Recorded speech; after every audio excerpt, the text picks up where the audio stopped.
변화와 혁신의 리더십, 변화의 단계와 리더십 3, 제13주차 강의를 시작하겠습니다. 제13주차 학습 목표를 말씀드리겠습니다. 제13주차 학습 목표는 변화의 단계와 리더십에 대해 이해를 한다. 구체적인 학습 내용은 변화의 설계에 대하여 학습한다. 변화의 실행 단계에 대하여 학습을 한다. 변화의 피드백에 대하여 학습을 한다. 입니다.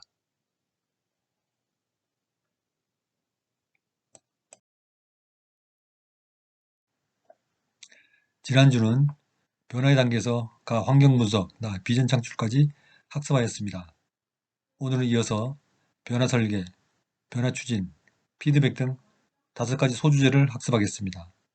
그리고 오늘 수업 두 번째 주제인 변화와 혁신의 내적 리더십에서는 영감 주는 비전지기, 분석적 전략지기, 정서적 친밀지기, 실천적 실행지기 등 4가지 소주제를 가지고 학습을 합니다.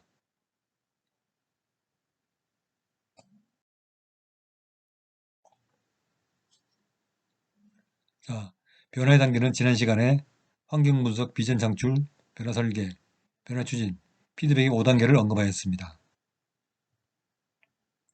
환경 분석에서는 문제와 개선책을 확인하고 그것을 실천하는 데 있어서 바람직한 미래 상태를 개념화한 비전을 창출합니다.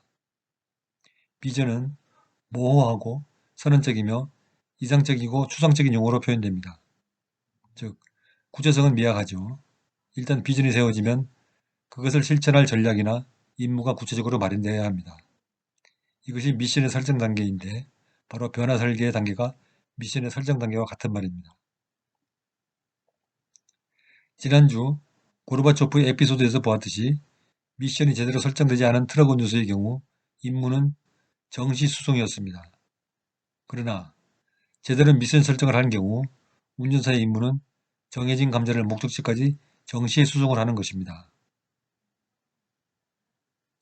여기서 보듯이 어느 조직이나 개인의 미션이 정확하고 효과적으로 설정되었다면 어떤 임무를 수행하는 사회나 조직 시스템의 생산성과 안전성은 확보될 것입니다. 그러나 그것이 미비하다면 그 사회나 조직의 생산성은 미비하고 비효율적인 것입니다. 자, 여기서 변화 설계는 미션 설정 또는 미션의 체계화라고 했습니다. 미션은 조직의 목적이나 취지를 반영한 업무 또는 행위, 비전의 하위 개념으로 비전을 이루기 위한 조직과 개인이 가질 수 있는 사명을 말합니다. 미션의 체계화는 조직이나 사회 체제의 위기에 따라 미션을 설정하는 것을 말합니다.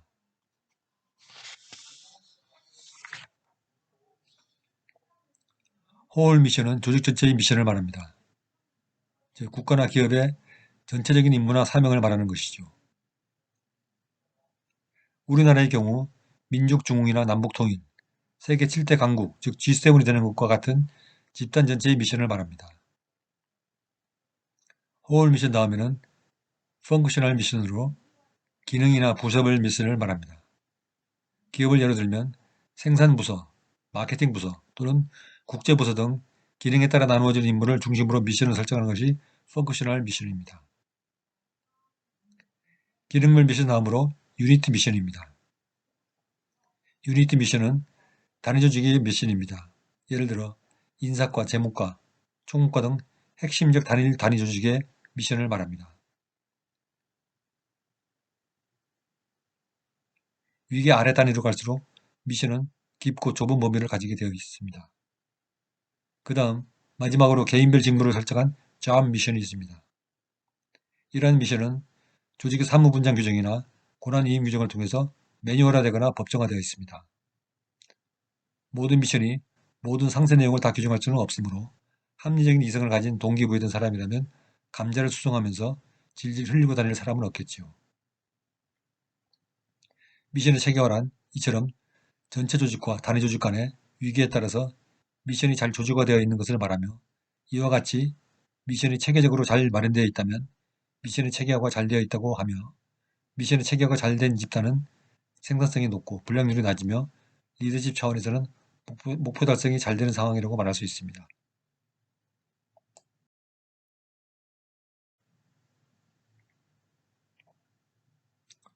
앞에서 살펴본 바와 같이 비전을 구체화하는 수단은 미션입니다. 또는 비전이 꿈이라면 미션은 그 꿈을 현실화하는 현장입니다. 우리가 사회에서 리더이든지 아니면 리더를 따르고 도와주는 팀원이든지 간에 미션 중심의 활동을 하는 것이 매우 중요합니다.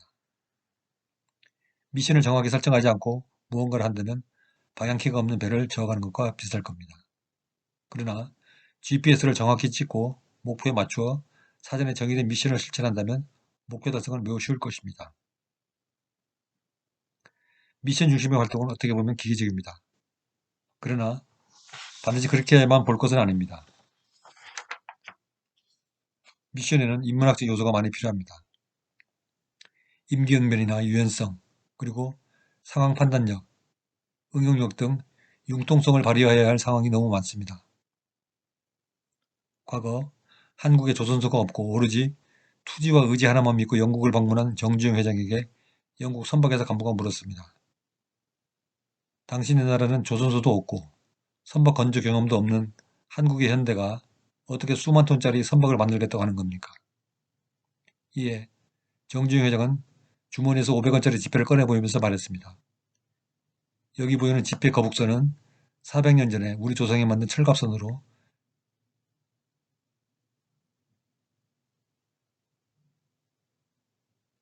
군함이었습니다. 이 배로 우리는 우리 수군의 200배가 넘는 배를 끌고 한반도에 침략한 일본 해군을 전멸시킬 정도로 우수한 배를 만들었습니다. 우리는 이순신 장군의 후예로서 수주한 배를 잘 만들 자신이 있습니다. 기왕에 계약을 해주시려거든 내친 김에 선박 건조에 필요한 자금도 융통하도록 대출도 좀 해주십시오. 라고 설득해서 수십만 달러를 융통해서 계약을 이행했다는 사례가 있습니다. 우리가 한 개인에게 부여된 작은 미션이라도 이 일을 할 때 타인과의 관계, 회사 전체 공정에서 이 일의 중요성, 연결성 등을 종합해서 판단할 때 가장 회사에게 이익이 되고 공동의 목표 달성에 도움이 되는 것이 무엇인가를 생각하여 행동할 때, 그리고 그런 습성이 일상화되었을 때 긍정적이고 성공적인 사업을 인도한다는 것입니다.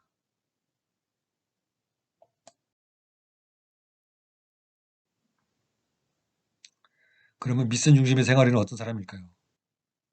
다음에 미션 중심의 생활인을 살펴보겠습니다.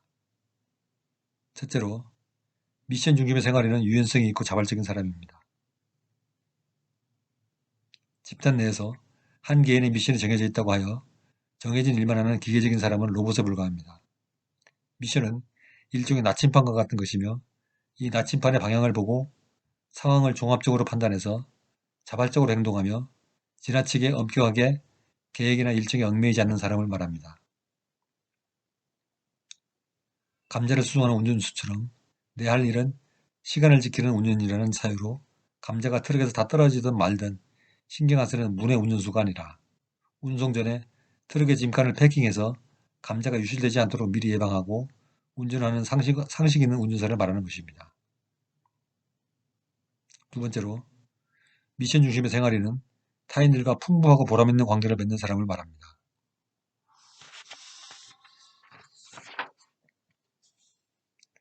타인들과 인간관계를 만들 때 이해타산적이 아닌 인간적이며 성품을 바탕으로 한 인간관계를 유지하는 사람을 말합니다. 중동에 진출한 한국건설업체는 전쟁 중에도 철수하지 않고 건설 현장을 지켰고, IMF를 맞은 러시아에서는 한국의 삼성과 LG는 철수하지 않고 부도난 러시아 기업을 도와줬습니다. 세월이 흘러 이러한 진심은 그 나라의 신뢰와 무한한 사랑을 차지하게 됩니다. 신뢰와 진심에 기반한 인간관계 구축은 관계에서 보다 보람되고 활기를 가져오는 윤활유 같은 역할을 합니다. 이번에 코로나 사태에서 한국은 70년 전에 6.25 참전 용사들에게 마스크 50장씩을 배달해서 감동을 주었습니다. 이처럼 어려울 때 진정한 친구가 누구인지를 보여주는 보람찬 관계를 유지하는 인간적인 모습을 보여주는 사람이나 인성이 매우 미션 중심의 전략을 펴는 사람에게 중요합니다. 세 번째, 미션 중심의 사람은 시너지적인 사람입니다. 시너지란 개개인의 역량이 모여서 더 높은 차원의 성과를 만들어내는 것을 의미합니다. 이러한 시너지는 서로 다른 개인들이 모여서 시너지를 만들어내는 것은 힘든 일입니다. 왜냐하면 개인은 서로 역량의 차이가 있고 경쟁심이 있고 승부욕도 있으며 서로 원하는 기대치가 다 다르기 때문입니다. 그러나 리더는 때로는 종의 위치에 서기도 하고 팀원은 유사시에 리더로 역할을 수행하기도 하면서 조직이 목표하는 제3의 대안에 서로 협력하여 일을 할 수 있습니다. 자신들은 개인이지만 일의 성취는 팀으로서 공동의 목표를 향해 매진하는 것이 자신들의 목표라는 점을 공유하고 노력하여 개개의 차이를 극복하고 미션을 공유할 수 있는 사람입니다. 그러므로 개인들은 항상 팀이라는 공유된 목표에 합승해서 동일한 목표에 대해서 마음을 열어놓고 노력을 합칠 수 있는 것입니다. 그러므로 노력이 합쳐져서 시너지를 가져오게 하는 사람들이 바로 미션 중심의 생활인입니다. 네 번째로 미션 중심의 생활인은 끊임없이 배우는 사람입니다. 오늘날 세계는 지식, 기술, 문화가 급변하는 세상입니다. 한국이 세계 최고의 방역 선진국의 반열에 오를 수 있는 것은 5G 때문이라는 건 잘 아시죠? 이태원 감염 사태 시 하루 만에 바이러스를 이긴 것은 정보통신기술의 힘입니다. 다른 나라들이 한국만큼 못 따라오는 건 일단 기술적 인프라 부족에서 기인하는 것은 부인할 수 없습니다. 미션의 달성에 필요한 자신의 능력과 성품을 키우기 위해서는 다양한 경험을 통해서 배움에 힘써야 합니다.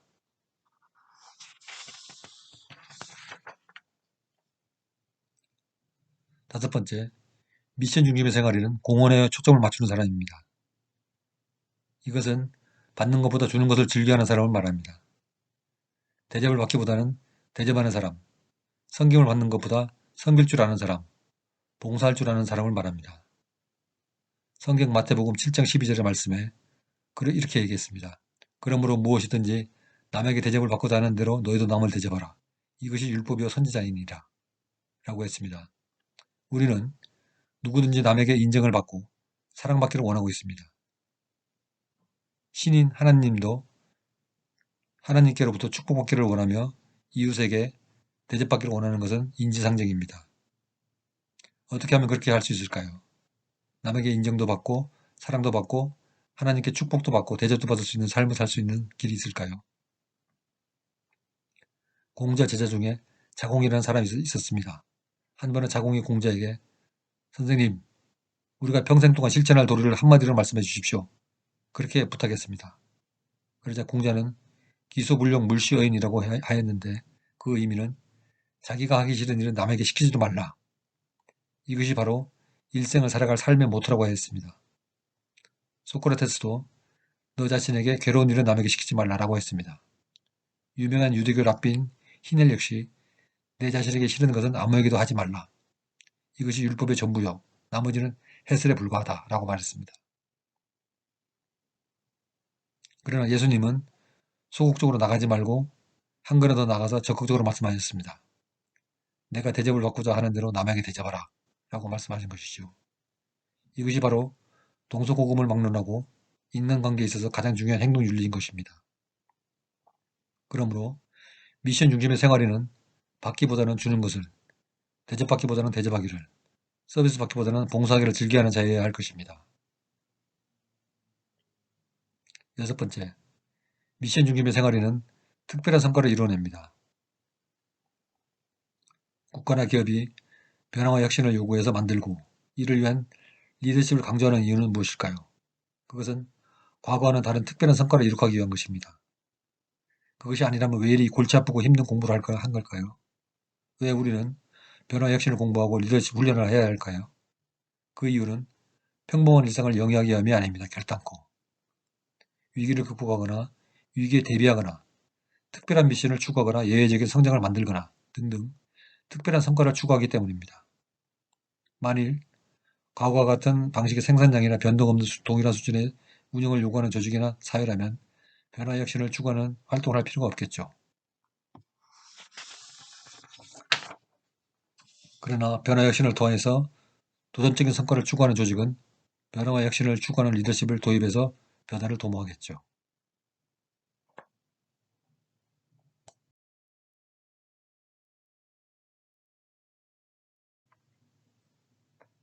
자, 일곱 번째. 미션 중심의 사람은 건강한 심리 면역 시스템을 개발합니다. 사회나 조직의 혁신은 일종의 심리 게임이라고 할 수 있습니다.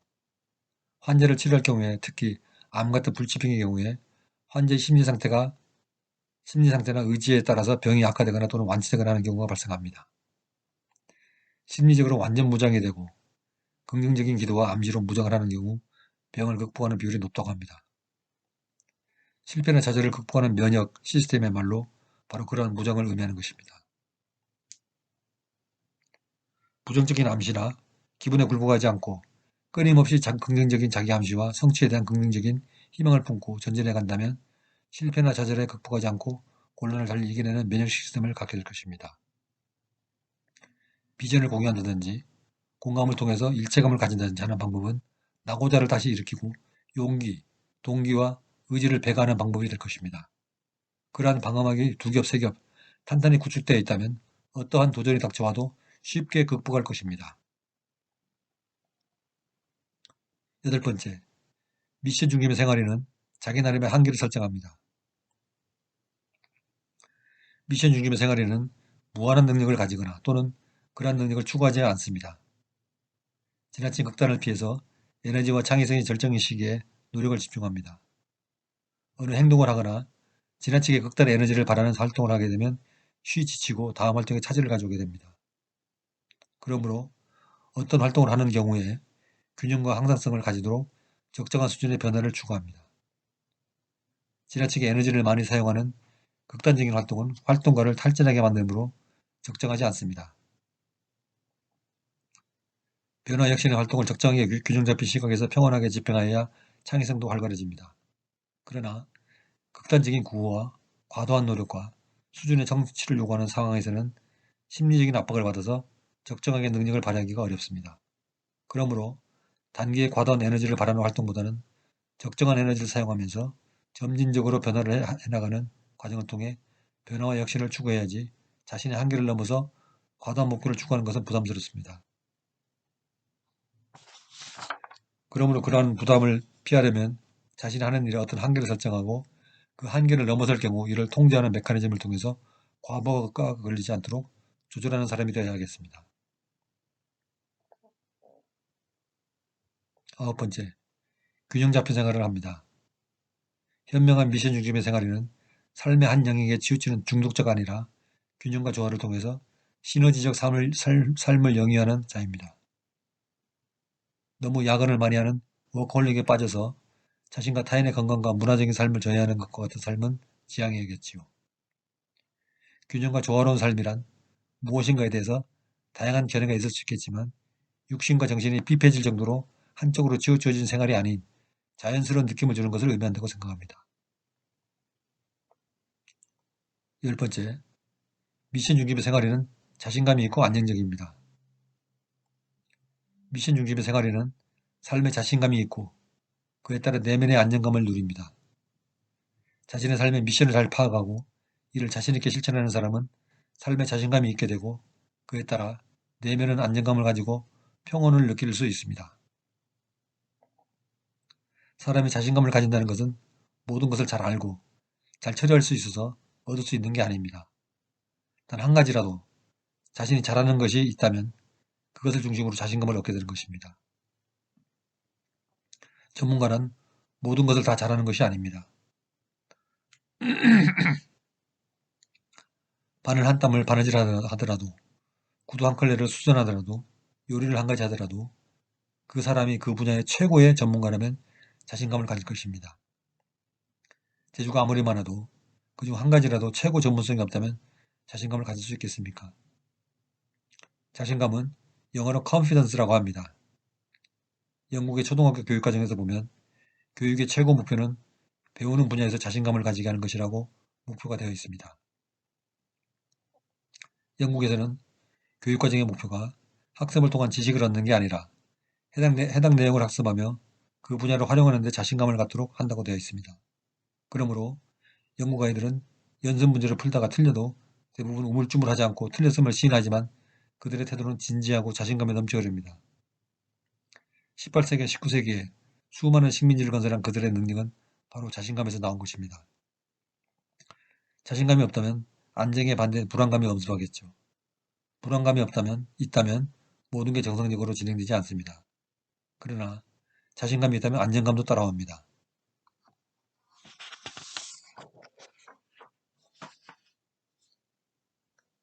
11번째로 미션 중심의 생활에는 언행일치를 보여줍니다.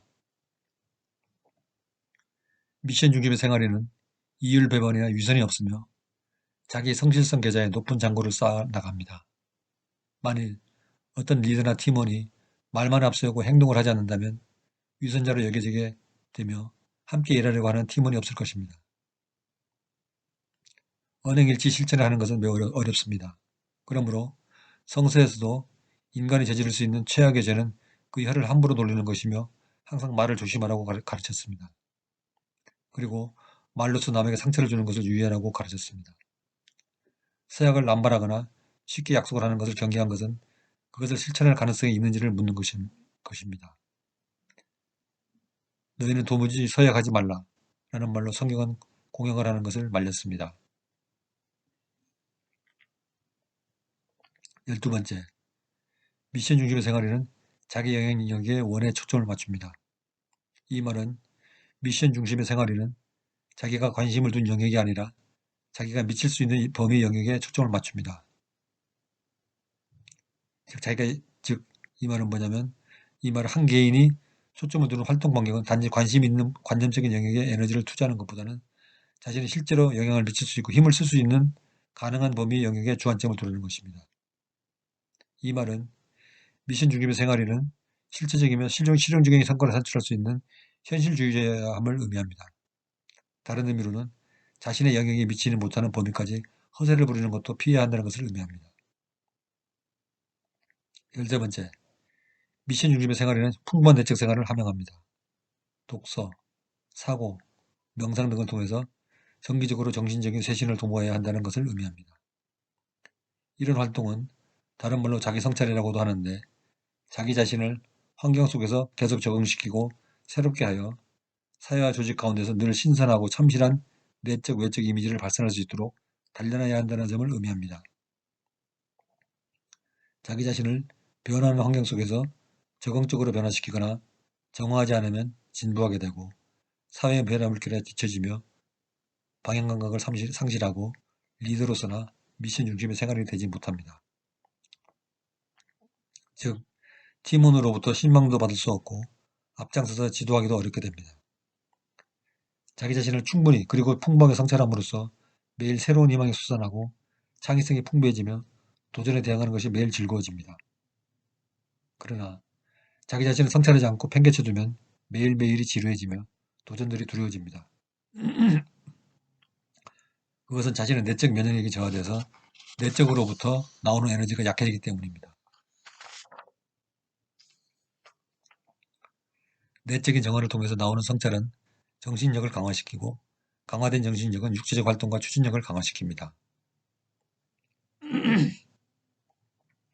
14번째, 미션 중심의 생활에는 긍정적인 에너지를 발산합니다.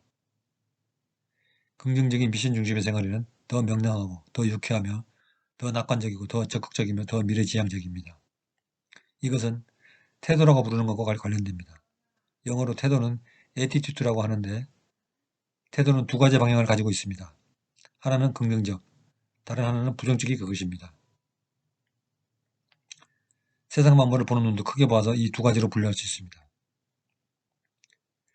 긍정적으로 생활하는 사람은 불행한 일을 당해도 긍정적으로 생각합니다. 예를 들어 교통사고를 당해서 차가 좀 찌그러졌다고 할 때 사람이 안 다친 것에 감사하고 하늘이 행운을 주었다고 생각하며 오늘은 운 좋은 날이라고 콧노래를 부르며 즐거워합니다. 반대로 부정적인 사람은 교통사고로 차가 좀 찌그러진 경우에 차 뽑은 지 얼마 되지도 않았는데 벌써 사고가 났네. 오늘 운 되게 없는 날이네. 보험료도 할증되겠지? 라고 안 좋은 일들만 떠올립니다.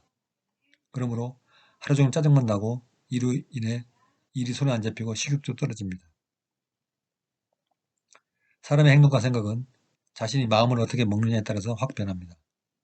마음이 부정적인 생각으로 향하면 계속 나쁜 일과 힘들어진 일만 연상되며 온통 신경이 그쪽으로만 쏠립니다. 그러나 긍정적인 마음을 먹으면 계속 희망적이고 감사한 일들과 생각이 따라옵니다. 그러므로 마음이란 원래 우주에 가만히 있는 건데 사람이 가져다 쓰기에 따라 그 다음 그 사람의 정신적인 분위기가 생각을 지배하게 됩니다. 그래서 개인이 어떤 일에 맞부닥칠 때 우주의 마음을 긍정적으로 쓰겠다고 생각하면 감사하고 희망적인 일들이 따라오고, 부정적인 것을 쓰겠다고 생각하면 나쁜 일만 연상됩니다.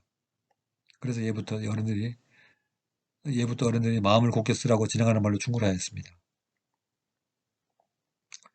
긍정적인 사고 첫걸음은 어떤 일을 당할지라도 감사하는 마음을 가지는 버릇을 기르고, 그러한 사건이 줄 수 있는 유익한 점에 대해서 생각해 보는 것입니다. 그리고 우울해지더라도 큰 소리로 웃으며 세상을 더 크게 바라보아야 하는 것입니다. 웃음으로 치료를 하는 어느 모임에서 어느 암 환자가 리더가 시키는 대로 아침에 1시간씩 억지로 웃는 모임에 참가했습니다. 아무리 힘들고 지겹고 귀찮고 싫어도 억지로 웃는 모임에 몇 달을 참가했는데 말기암이 사라져버렸다고 합니다. 웃음의 힘이 이처럼 불치병도 고친다고 합니다. 웃음은 모든 부정적인 요소를 녹여버리는 용광로와 같습니다.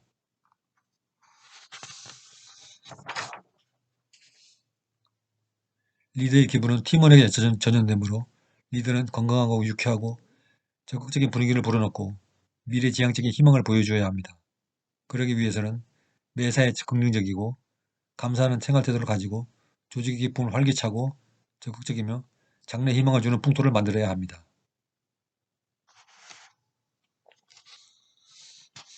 15번째로 삶을 더 즐긴다. 미션 중심의 생활이니 삶을 더 즐긴다는 말은 분별력 있게 현재를 즐기며 신중하게 미래 계획을 짜며 융통성 있게 변화에 적응하는 것을 말합니다. 똑같은 일을 하는데 어떤 사람은 콧노래를 부르고 어떤 사람은 인상을 찌푸리고 필사적으로 매달려 경쟁에 이기려고 하는 듯이 하는 사람이 있습니다. 조직사회에서 글로벌 경쟁사회에서 성과주의에 매달려 필사적으로 일을 하는 사람이 많습니다. 그런데 사회는 참 이상합니다. 많은 사람들은 이런 걸 경험합니다. 저 친구는 슬슬 놀면서 대충 일하는데 항상 즐겁고 회사 내에서 승진도 잘 되고 매사가 슬슬 잘 풀리는데 나는 필사적으로 밤새면서 보고서를 잘 만들어내도 칭찬을 받기는커녕 승진도 매번 밀리고 정말 힘든 삶이다 라고 생각하는 경우가 있습니다. 누구에게나 일은 힘듭니다. 그러나 이것도 사람이 일을 어떻게 대하느냐에 따라 달라집니다. 피하지 못할 바에 즐기라는 말이 있습니다. 어차피 해야 할 일이면 찌푸리지 말고 즐기면서 하라는 말입니다. 비슷한 말들을 찾아볼까요? 기왕에 할 바이면 즐기면서 해라. 때로는 불편함을 즐기라. 위기를 즐기라. 약은 피할 수 없다면 즐기라. 살아갈 때 때로는 친구가 방해가 된다. 때로는 외로움도 즐기라. 장수의 비결은 배고픔을 즐기는 것이다. 기억하지 말고 망각을 즐기라. 실패는 성공의 바로 전 단계. 도전을 즐기라. 살 빠지는 사람은 따로 있다. 공복에 집착하라. 그리고 배고픔을 즐겨라. 도전, 두려워하지 말고 즐겨라. 인생 즐겁게 살아갑시다. 그런데도 원수가 잘 되기만 하고 내가 고전을 할 때는 어떻게 해야 되나요? 라고 묻는 사람이 있습니다. 살다 보면 그럴 수도 있지요. 성경에 이렇게 하라고 되어 있네요. 잠언 25장 21절 22절에 보면은 이렇게 되어 있습니다. 내 원수가 줄이거든 그에게 빵을 주어 먹게 하고 그가 목마르거든 그에게 물을 주어 마시게 하라. 내가 그의 머리에 숯불을 쌓으면 주께서 내게 보답해 주시리라. 이 말의 뜻은 원수에게 선을 행하는 것이 최대의 보복이라는 것입니다. 그러나 당신이 친히 원수를 갚지 말고 복수는 하나님께 맡겨라는 의미죠. 원수에게 선을 베풀수록 하나님이 그의 머리 위에 진노의 숯불을 하나씩 쌓아두실 것입니다. 원수가 숯불과 접촉하는 것은 죄에 대한 해결을 의미합니다. 그러므로 원수에게 선을 베풀면 성령의 감동을 받아서 원수가 죄를 뉘우치고 해결하게 된다는 말입니다. 자, 슬라이드 두 화면을 통해서 시간을 많이 할애하고 미션 중심의 생활에 대해서 깊게 살펴보았습니다. 리더이든지 아니면 팀원이든지 변화 혁신의 시대에 살든지 아니면 변화 혁신을 주도하든지 그 과정에 각 개인이 가져야 할 매일 일상에서 가장 중요한 것은 미션 중심으로 살아가는 생활 태도입니다. 이것이야말로 변화 혁신을 제대로 가져오는 첩경임의 비결입니다. 저도 40년의 직장생활 경험상 가장 중요한 사항은 위기관리라고 생각하고 있습니다. 위기란 언제 닥칠지 모르며 무엇이 될지도 모릅니다. 또 그 정도가 최악일 수도 있습니다. 미션 중심의 생활에는 위기관리도 잘하는 사람입니다. 위기관리를 잘하는 사람이야말로 조직에서 빛나는 사람입니다. 일상의 업무는 누구나 하는 것이므로 표현하지 않습니다. 그러나 위기에 강한 사람, 위기를 잘 극복한 사람은 바로 영웅이 됩니다.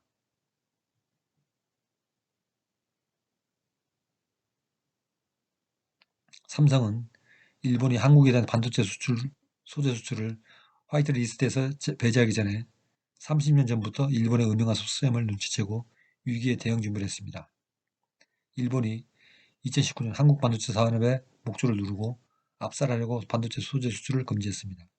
그러나 국내 반도체 업체는 별일 없이 잘 대응해서 넘어갔습니다. 이것은 30년 전에 이미 위기에 대한 준비를 차근차근 해왔기 때문입니다. 이번 코로나 사태도 한국은 메르스 사태의 실패 경험을 되풀이하지 않으려고 위기 대응 준비를 잘해왔기 때문에 세계 최고의 K방역 시스템을 전 세계에 수출하게 되었습니다. 이 위기를 잘 처리한 정은경 질병관리본부장은 국가 원수급 대우를 받는 WHO 사무총장으로 추천되는 이변도 일어났습니다. 우리는 한 개인으로서 또는 조직의 일원으로서 위기에 대한 준비를 잘 해야 합니다. 해외 출장 시, 항공기 탑승 시, 항공기가 불시착할 때 어떻게 하는 것이 생존율을 높이는가? 해외에서 출장해서 호텔 투숙 시 대피 경로의 인지, 지진 시 대피 요령, 전쟁 시 준비할 비상용품, 경제 하강이나 공황 시 자산의 관리 요령 등은 개인의 준비 사항이며 생산 공장의 정전 시 대처 요령, 선박의 필압 시 대처 요령, 금융기관의 세컨더리 보이콧 발동 시 금융자산의 보호 요령, 이러한 것들은 조직적 차원에서 위기 관리를 해야 할 필요가 있는 사례입니다.